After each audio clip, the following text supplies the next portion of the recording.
जय हिंद। आज हम पोषक पदार्थ के बारे में जानेंगे। ठीक है, पोषक पदार्थ जिन खाद्य पदार्थों को हम भोजन के रूप में सेवन करते हैं, ठीक है, उनमें ऐसे बहुत से रासायनिक तत्व मौजूद होते हैं, ठीक है, उसे पोषक तत्व कहा जाता है। ठीक है, उसके बारे में डिटेल से जानेंगे, जैसे कार्बोहाइड्रेट्स के रूप में, वसा के रूप में, प्रोटीन, खनिज लवण के रूप में, विटामिन के रूप में हमें जो ऊर्जा प्राप्त होती है, ठीक है, जो शरीर को बनाए रखने के लिए, उसकी रोग से लड़ने के लिए, ठीक है, जो शरीर निर्माण में सहायक होती है, ऐसे तत्वों को पोषक तत्व कहा जाता है। ठीक है, तो उसके बारे में सबके बारे में अध्ययन करेंगे। ठीक है, तो देखते हैं आज का टॉपिक है पोषक पदार्थ। ठीक है, कौन कौन से पोषक तत्व होते हैं, जैसे कार्बोहाइड्रेट्स, वसा, विटामिन, खनिज लवण, प्रोटीन, जल। ठीक है, ये मुख्य प्रकार से हैं। ठीक है, हमें कार्बोहाइड्रेट्स और वसा से हमें शरीर को ऊर्जा प्रदान के रूप में सहायक होती है मुख्य रूप से। ठीक है, शरीर को ऊर्जा प्रदान करने का काम होता है कार्बोहाइड्रेट्स और वसा से। ठीक, विटामिन और खनिज लवण से शरीर को रोग से लड़ने में सहायक होती है, रक्षा करने में सहायक होती है। ठीक है, प्रोटीन और जल से शरीर निर्माण में सहायक है। ठीक है, शरीर निर्माण में सहायक होती है। ठीक है, तो सभी के बारे में डिटेल से अध्ययन करेंगे। ठीक है, कार्बोहाइड्रेट, वसा, विटामिन, खनिज लवण, प्रोटीन, लवण, सबके बारे में अध्ययन करेंगे। पहले कार्बोहाइड्रेट्स के बारे में जानते हैं। ठीक, कार्बोहाइड्रेट्स के बारे में डिटेल से जानते हैं। ठीक है, कार्बोहाइड्रेट्स होती है कार्बन, हाइड्रोजन और ऑक्सीजन। कार्बन, हाइड्रोजन और ऑक्सीजन के 1:2:1 के अनुपात में होती है। ठीक है, कार्बोहाइड्रेट्स जो है कार्बन, हाइड्रोजन और ऑक्सीजन के 1:2:1 के अनुपात में होती है। ठीक, कार्बोहाइड्रेट जो है मुख्य कार्य इसका है शरीर को ऊर्जा प्रदान करना। ठीक, 1 ग्राम कार्बोहाइड्रेट से 1 ग्राम कार्बोहाइड्रेट से हमें 4.2 किलो कैलोरी ऊर्जा प्राप्त होती है। ठीक, भोजन में हम सर्वाधिक आहार जो ग्रहण करते हैं वो कार्बोहाइड्रेट से ही 55 से 65% ऊर्जा प्राप्त होती है कार्बोहाइड्रेट से ही। ठीक, कार्बोहाइड्रेट्स 3 प्रकार के होते हैं, उसके बारे में देखेंगे। ठीक, कार्बोहाइड्रेट्स कितने प्रकार के? 3 प्रकार के होते हैं। ठीक है, मोनोसेकेराइड, डाइसेकेराइड, पॉलीसेकेराइड। ठीक, कार्बोहाइड्रेट्स कितने प्रकार है? 3 प्रकार। ठीक है, मोनोसेकेराइड, डाइसेकेराइड, पॉलीसेकेराइड। ठीक, मोनोसेकेराइड उसे कहेंगे जो एक ही प्रकार के कार्बन के अणुओं से जो मिलकर बना होता है, उसे बोलेंगे मोनोसेकेराइड। डाइसेकेराइड 2 मोनोसेकेराइड के मिलने से जो बनेगा, जो नया तत्व बनेगा, डाइसेकेराइड कहलाएगा। ठीक, 2 मोनोसेकेराइड के मिलने से डाइसेकेराइड बनेगा। ठीक, और पॉलीसेकेराइड 2 या 2 से अधिक मोनोसेकेराइड के मिलने से जो तत्व बनेगा वो पॉलीसेकेराइड कार्बोहाइड्रेट्स कहलाएगा। ठीक, तो मोनोसेकेराइड के उदाहरण कौन कौन से हैं, जैसे ग्लूकोज। ठीक है, फ्रक्टोज मोनोसेकेराइड का उदाहरण है, फ्रक्टोज। और हो गया गैलेक्टोज। ठीक, और डाइसेकेराइड के उदाहरण ये हो गए। मोनोसेकेराइड के उदाहरण कौन कौन से? Glucose, fructose, galactose. ये सबसे सरल अणु होते हैं। ठीक है, मोनोसेकेराइड कार्बोहाइड्रेट सबसे सरल कार्बोहाइड्रेट्स होते हैं। ठीक है, इनको पचाने में ज़्यादा टाइम नहीं लगती, इसलिए इसे शरीर का ईंधन भी कहा जाता है। ठीक, शरीर को ऊर्जा प्रदान करने वाले ईंधन कहा जाता है। ठीक है, तुरंत ही पाचन करने में ज़्यादा समय नहीं लगता। ठीक, मोनोसेकेराइड। डाइसेकेराइड का निर्माण दो मोनोसेकेराइड के मिलने के बाद जो नया तत्व बनेगा उसे बोलेंगे डाइसेकेराइड। जैसे ग्लूकोज और फ्रक्टोज। ग्लूकोज और फ्रक्टोज से मिलकर बनेगा सुक्रोज। सुक्रोज है डाइसेकेराइड। ठीक, ग्लूकोज और ग्लूकोज से मिलकर बनेगा माल्टोज। ठीक, ग्लूकोज और गैलेक्टोज से मिलकर बनेगा लैक्टोज।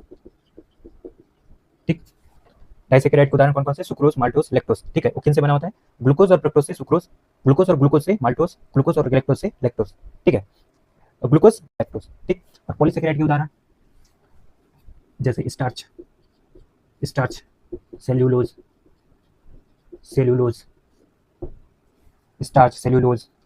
और एक उदाहरण है काइटिन। ठीक है, स्टार्च जो होती है वो पादपों में जो होती है। ठीक है, पादपों में सबसे आम कार्बोहाइड्रेट्स है। ठीक है, पादपों में होती है। ठीक है, सेलुलोज भी पादपों में होती है। काइटिन जो होती है कवक के बाहरी भित्ति में मौजूद होती है। ठीक, काइटिन। ठीक, एक बार दोहरा दूं, कार्बोहाइड्रेट्स जो होता है कार्बन, हाइड्रोजन और ऑक्सीजन के 1:2:1 के अनुपात में होती है। ठीक है, इसका मुख्य कार्य ऊर्जा प्रदान करना। 1 ग्राम कार्बोहाइड्रेट से 4.2 किलो कैलोरी ऊर्जा प्राप्त होती है। सर्वाधिक जो ऊर्जा लगभग 55 से 65% कार्बोहाइड्रेट से हमें शरीर को ऊर्जा प्राप्त होती है। ठीक है, इसके तीन मतलब 3 प्रकार के होते हैं। ठीक है, मोनोसेकेराइड, मोनोसैकेराइड के उदाहरण है ग्लूकोज, फ्रक्टोज, लैक्टोज। डाइसैकेराइड के उदाहरण है सुक्रोज, माल्टोज, लैक्टोज, ठीक है। दो मोनोसैकेराइड से मिलकर बने होते हैं, ठीक है। पॉलीसैकेराइड जैसे स्टार्च, सेलुलोज, काइटिन, ठीक। कार्बोहाइड्रेट्स के जो स्रोत हैं वो है किनसे प्राप्त होते हैं? सभी प्रकार के अनाज से, जैसे चावल, गेहूं, जौ, ठीक, मक्का, ठीक, सभी प्रकार के अनाज से प्राप्त होती है। अमरूद। वसा के बारे में जानेंगे, ठीक है। वसा अर्थात चिकनाई। वसा जो होती है शरीर को क्रियाशील बनाए रखने में सहायक होती है, ठीक है। क्रियाशील बनाए रखने में सहायक होती है। शरीर में लिपिड के रूप में प्राप्त होती है, लिपिड के रूप में प्राप्त होती है, ठीक है। और वसा जो होती है, वसा के 1 ग्राम वसा से 9.3 किलो कैलोरी ऊर्जा प्राप्त होती है, ठीक। 1 ग्राम से 9.3 किलो कैलोरी ऊर्जा प्राप्त होती है। जैसे 1 ग्राम से वसा और कार्बोहाइड्रेट्स में अगर तुलना करें, कार्बोहाइड्रेट्स के 1 ग्राम से और वसा के 1 ग्राम से, कार्बोहाइड्रेट्स के 1 ग्राम से 4.2 कैलोरी ऊर्जा प्राप्त होती है, लेकिन वसा के 1 ग्राम से 9.3 किलो कैलोरी ऊर्जा प्राप्त होती है, ठीक है। मतलब वसा के 1 ग्राम से कार्बोहाइड्रेट से ज़्यादा, मतलब 9.3 किलो कैलोरी ऊर्जा प्राप्त होती है, ठीक। ये हो गई, ठीक। एक वयस्क व्यक्ति को वसा की आवश्यकता 20 से 30% होती है, ठीक। 20 से 30% की वसा की आवश्यकता होती है, ठीक, एक वयस्क मनुष्य में, ठीक। अगर 20 डिग्री सेल्सियस ताप पर जो वसा जो होती है ठोस रूप में होती है, ठीक। अगर इसी 20 डिग्री ताप पर अगर वसा जो है इसी 20 डिग्री ताप पर अगर द्रव अवस्था में होती है तो उसे तेल कहा जाता है, ठीक। इसे तेल कहा जाता है, ठीक है। वसा को अधिक मात्रा में सेवन करने से हानिकारक होती है, ठीक है। अधिक मात्रा में सेवन नहीं करना चाहिए, ठीक। अब देखेंगे वसा के प्रकार के बारे में, ठीक है। वसा की 3 प्रकार की होती है, ठीक। संतृप्त वसा, असंतृप्त वसा, ठीक है। ट्रांस फैट, ठीक है। ट्रांस वसा मतलब संतृप्त वसा, असंतृप्त वसा और ट्रांस वसा। अब वसा या फैट, इंग्लिश में फैट कहा जाता है, ठीक है, वसा को। Saturated fat, unsaturated fat, trans fat, ठीक। 3 प्रकार के होते हैं, ठीक। संतृप्त वसा, अगर संतृप्त वसा को अधिक मात्रा में सेवन किया जाएगा तो शरीर के लिए थोड़ा हानिकारक होती है, ठीक है। अधिक मात्रा में सेवन नहीं करना चाहिए, ठीक है। अधिक सेवन करने से शरीर के लिए हानिकारक है, ठीक। इसलिए कम मात्रा में सेवन करना चाहिए, ठीक है। इसके उदाहरण कौन कौन से हैं? जैसे मक्खन, पनीर, घी, डालडा, मांस, ठीक है। असंतृप्त वसा, ये असंतृप्त वसा एक अच्छा वसा होती है, ठीक है। शरीर के लिए फायदेमंद होती है, इसका सेवन करना चाहिए, ठीक है। असंतृप्त वसा क्या करता है, ठीक है। अगर इस असंतृप्त वसा को सेवन करने से कोलेस्ट्रॉल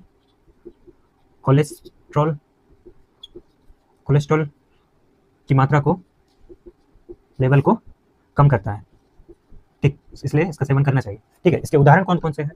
इसके उदाहरण है जैसे जैतून का तेल, सूरजमुखी का तेल, ठीक। सोयाबीन का तेल, ठीक। मूंगफली का तेल, ठीक है। जैतून का तेल, सूरजमुखी का तेल, सोयाबीन का तेल, मूंगफली का तेल असंतृप्त वसा होती है, ठीक है। इनके सेवन करने से कोलेस्ट्रॉल की मात्रा कम होती है, ठीक है। कोलेस्ट्रॉल की मात्रा नियंत्रित होती है, इसलिए असंतृप्त वसा को सेवन करना चाहिए, ठीक। और ट्रांसफैट के विषय में जानते हैं। ट्रांसफैट जो होती है, अगर ट्रांसफैट को सेवन किया जाएगा तो जो बुरे कोलेस्ट्रॉल को और अधिक बढ़ाता है, ठीक। कोलेस्ट्रॉल की लेवल ज़्यादा है, फिर इसके सेवन करने से और अधिक बढ़ाएगा, ठीक है, ट्रांसफैट। और अच्छा कोलेस्ट्रॉल लेवल को घटाता है, ठीक है। अच्छे को और बुरा करता है, ठीक है। बुरे कोलेस्ट्रॉल को और अधिक बढ़ा देता है, ठीक। इसलिए ट्रांसफैट का सेवन नहीं करना चाहिए। जैसे इसके उदाहरण कौन कौन से हैं? जैसे पिज्जा, कुरकुरे, पिज्जा हो गए, कुरकुरे हो गए, फास्ट फूड, ठीक है। पिज्जा, कुरकुरे, फास्ट फूड, ठीक है। ये सब खाने से मतलब ट्रांसफैट के अंतर्गत आते हैं, ठीक है। पिज्जा, कुरकुरे, फास्ट फूड, ठीक है। कुरकुरे के पैकेट में भी लिखा होता है, ठीक है, ट्रांसफैट करके देख लेना। प्रोटीन के बारे में जानते हैं, ठीक है। प्रोटीन जो है हमारे शारीरिक या शारीरिक शारीरिक शारीरिक वृद्धि एवं अंगों की मरम्मत दोनों के लिए उत्तरदायी होती है। ठीक है, जो प्रोटीन है शारीरिक वृद्धि और अंगों की मरम्मत दोनों के लिए उत्तरदायी होती है। ठीक है, ठीक है। शरीर का लगभग 15 से 17% भाग, शरीर का 15 से लगभग 17% भाग जो है प्रोटीन से बनी होती है। ठीक, शरीर का 15 से लगभग 17% भाग प्रोटीन की बनी होती है। ठीक है, प्रोटीन जो है जटिल कार्बनिक पदार्थों से बनी होती है। ठीक है, जैसे कार्बन, हाइड्रोजन से, नाइट्रोजन से। ठीक, जटिल कार्बनिक पदार्थों से बनी होती है। ठीक है, कार्बन, हाइड्रोजन, नाइट्रोजन से। ठीक है, प्रोटीन का 1 ग्राम प्रोटीन से 4.2 किलो कैलोरी की ऊर्जा प्राप्त होती है। ठीक, कौन कौन से पॉइंट हो गए प्रोटीन के विषय में? शारीरिक वृद्धि एवं अंगों की मरम्मत दोनों के लिए उत्तरदायी होती है। ठीक, लगभग 15 से 17% जो शरीर का भाग है प्रोटीन की बनी होती है। जटिल कार्बनिक पदार्थों से बना होता है, जैसे कार्बन, हाइड्रोजन, नाइट्रोजन से। ठीक है, 1 ग्राम प्रोटीन से 4.2 किलो कैलोरी ऊर्जा प्राप्त होती है। ठीक है, और प्रोटीन जो है अमीनो अम्ल के संयोजन से बनी होती है। ठीक है, अमीनो अम्लों के संयोजन से बनी होती है। ठीक है, इनके जो बंध बनता है प्रोटीन में, उस बंध को बोलते हैं पेप्टाइड बंधों से बंधी होती है प्रोटीन। ठीक, अमीनो अम्ल के संयोजन से बनती है। ठीक है, पेप्टाइड बंधों से बनी होती है। ठीक, प्रोटीन। ठीक है, प्रोटीन की अगर बात करें तो प्रोटीन भोजन ग्रहण करने से, जो खाद्य पदार्थ जो हम सेवन करते हैं उसके सेवन करने से प्रोटीन का निर्माण बनती है। ठीक है, एक तो भोजन करने से, और एक है स्वयं शरीर द्वारा प्रोटीन का निर्माण करता है। ठीक है, शरीर से ही कुछ प्रोटीन का निर्माण करती है। जैसे 10 प्रोटीन जो होती है, ठीक है, वो आवश्यक अमीनो अम्ल से बनती है। ठीक है, और 10 प्रोटीन जो है वो अनावश्यक अमीनो अम्ल से बनती है। ठीक है, शरीर में टोटल 20 प्रकार की प्रोटीन होती है। ठीक है, 10 जो आवश्यक अमीनो अम्ल से बनती है, 10 अनावश्यक अमीनो अम्ल से बनती है। ठीक है, ये जो 10 बनती है, ये जो बनती है भोजन ग्रहण करने से बनती है। ठीक है, भोजन जो सेवन करते हैं उससे बनती है। ठीक है, और जो ये जो 10 अनावश्यक जो अमीनो अम्ल है उससे जो प्रोटीन बनती है वो बनती है सॉरी स्वयं शरीर द्वारा प्रोटीन बनती है, स्वयं प्रोटीन निर्मित करती है। प्रोटीन की हम स्रोत की बात करें, ठीक है, प्रोटीन की स्रोत कौन कौन से खाद्य पदार्थों से प्राप्त होगी? ठीक है, वो है दूध, अंडा, गेहूं। ठीक, दूध, अंडा, गेहूं, पनीर, दालें, सोयाबीन। ठीक, ये कुछ प्रमुख खाद्य पदार्थ हैं जिससे प्रोटीन की प्राप्ति होती है। ठीक है, और प्रोटीन की प्राप्ति में 2 प्रकार से देखिए, तो एक भोजन के द्वारा, एक भोजन और शरीर में निर्माण। ठीक, भोजन शरीर में, ठीक है, और भोजन ग्रहण, भोजन से जो प्रोटीन प्राप्त होती है, कहाँ से प्राप्त होती है? एक दूध में केसिन प्रोटीन। ठीक, केसिन नामक प्रोटीन होती है दूध से। ठीक, गाजर से कैरोटीन नामक प्रोटीन। ठीक, और अंडा के सफेद भाग में अंडा के सफेद भाग में होता है एल्ब्यूमिन नामक प्रोटीन, एल्ब्यूमिन। ठीक, और पीला भाग में होता है आपका विटेलिन नामक प्रोटीन। ठीक, विटेलिन नामक प्रोटीन। ठीक है, और गेहूं में ग्लूटेन नामक प्रोटीन होता है। ठीक है, ये हो गई भोजन से प्राप्त प्रोटीन। ठीक है, और शरीर में कहां से? रक्त में मौजूद होती है 3 प्रोटीन। ठीक, HB, हीमोग्लोबिन, हीमोग्लोबिन प्रोटीन, ठीक।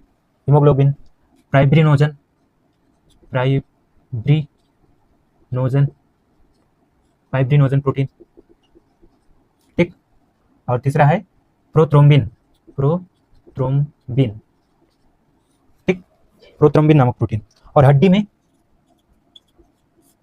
में कोलेजन, कोलेजन नामक प्रोटीन, ठीक।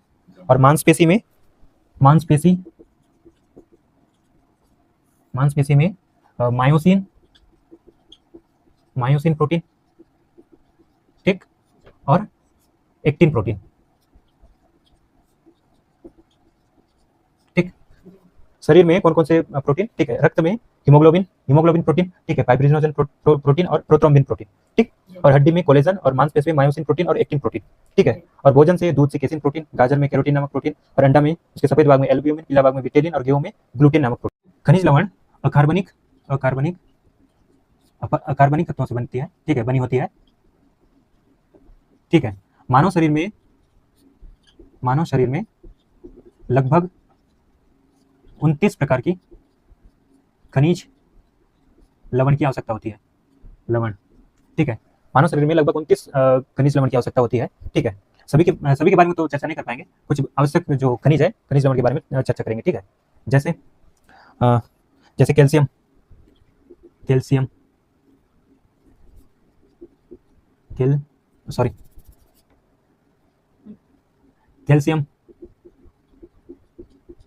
ठीक है। कैल्शियम ये जो होती है हड्डियों एवं दांतों के निर्माण में सहायक होती है, ठीक है। हड्डियों एवं दांतों के निर्माण में सहायक होती है, ठीक। इसकी कमी से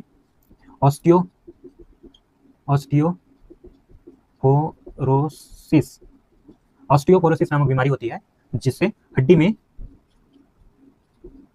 में दर्द होती है, ठीक है। ऑस्टियोपोरोसिस नामक बीमारी होती है जिसमें हड्डी में दर्द होता है, ठीक। और कैल्शियम के स्रोत की बात करें, किन खाद्य पदार्थों को अगर ग्रहण करेंगे तो कैल्शियम प्राप्त होगी, ठीक है। तो उसके स्रोत है दूध, मांस, हरी पत्तीदार सब्जी, ठीक है, दूध, मांस, हरी पत्तीदार सब्जी, ठीक। ये होगी कैल्शियम के बारे में। अब बात करते हैं फास्फोरस के बारे में, फास्फोरस खनिज के बारे में, ठीक। फास्फोरस जो होती है हड्डियों एवं दांतों को मजबूती प्रदान करती है और ये तंत्रिका तंत्र से जुड़ा होता है, ठीक। हड्डियों एवं दांतों को मजबूती प्रदान करती है, ठीक है, पहला। और जुड़ा होता है, ठीक है, तंत्रिका तंत्र से जुड़ा होता है, ठीक है। तो है और तंत्रिका करने में सहायक होती है, ठीक। तंत्रिका तंत्र को सही से कार्य करने में सहयोगी, ठीक। क्योंकि फास्फोरस के बारे में, कैल्शियम के बारे में देख लिए, ठीक है। अब देखेंगे आयरन के बारे में। आयरन, ठीक है, रक्त में हीमोग्लोबिन के साथ रक्त में हीमोग्लोबिन का प्रमुख घटक, ठीक है। रक्त निर्माण में सहायक, ठीक है, रक्त के निर्माण में सहायक होता है, ठीक है। या फिर इसकी कमी से, आयरन की कमी से एनीमिया नामक बीमारी होती है, ठीक। आयरन की कमी से एनीमिया नामक बीमारी होती है, ठीक है। अब देखेंगे आयोडीन के बारे में। जगह की थोड़ा कमी हो रही है, ठीक है। ये आयोडीन जो है थायराइड ग्रंथि से जुड़ा होता है, ठीक। थायराइड ग्रंथि से, ठीक है, थायराइड ग्रंथि गले के पास होती है, ठीक है, उससे जुड़ा होता है, ठीक है। इसकी कमी, आयोडीन की कमी से घेंगा नामक रोग होता है, घेंगा रोग, ठीक है, ठीक है। इसके स्रोत कौन से हैं? अगर आयोडीन चाहिए इसके लिए कौन से खाद्य पदार्थ ग्रहण करना चाहिए? जैसे समुद्री भोजन या मछली, ठीक है, मछली, मांस, ठीक है, अंडा, ठीक है। आयरन की स्रोत के लिए प्रमुख स्रोत तो पालक होता है ना, हरी पत्तीदार सब्जी, पालक, ठीक। ठीक है। शरीर में जल की मात्रा, शरीर में जल की मात्रा जो है शरीर के कुल भार का लगभग 65 से 70% तक होती है। ठीक है, जल जो है शरीर के कुल भार का लगभग 65 से 70% तक होती है। ठीक है, जल मुख्य रूप से हमारे शरीर में जल तो बहुत आवश्यक ही होती है। ठीक है, जल जो है या विषैले पदार्थों, ठीक है, अपशिष्ट पदार्थों और विषैले पदार्थों के साथ जल घुलकर बाहर निकालने का काम करती है। ठीक, जल जो है हमारे शरीर में अपशिष्ट पदार्थों और विषैले पदार्थों से घुलकर शरीर से बाहर निकालने का काम करती है। ठीक है, जल। ठीक है, पोषक पदार्थ में अवशोषण में सहायक होती है। ठीक है, पोषक पदार्थों को अवशोषण करने का काम करती है। ठीक है, जल जो है शरीर में जल की जो मात्रा है शरीर के कुल भार का लगभग 65 से 70% होती है। ठीक है, अपशिष्ट पदार्थों और विषैले पदार्थों के साथ घुलकर जो जल जो है बाहर निकालने का काम करता है जल। ठीक है, और पोषक पदार्थों में अवशोषण का काम करती है जल। आशा है दोस्तों आज की जो टॉपिक है पोषक पदार्थ के बारे में जितने भी अध्ययन किए, ठीक है, जैसे कार्बोहाइड्रेट्स के बारे में, वसा के बारे में, ठीक है, खनिज लवण के बारे में, प्रोटीन के बारे में, जल के विषय में, जितने भी हमारे शरीर के पोषक तत्व है उसके बारे में अध्ययन किए, समझ आई होगी। धन्यवाद।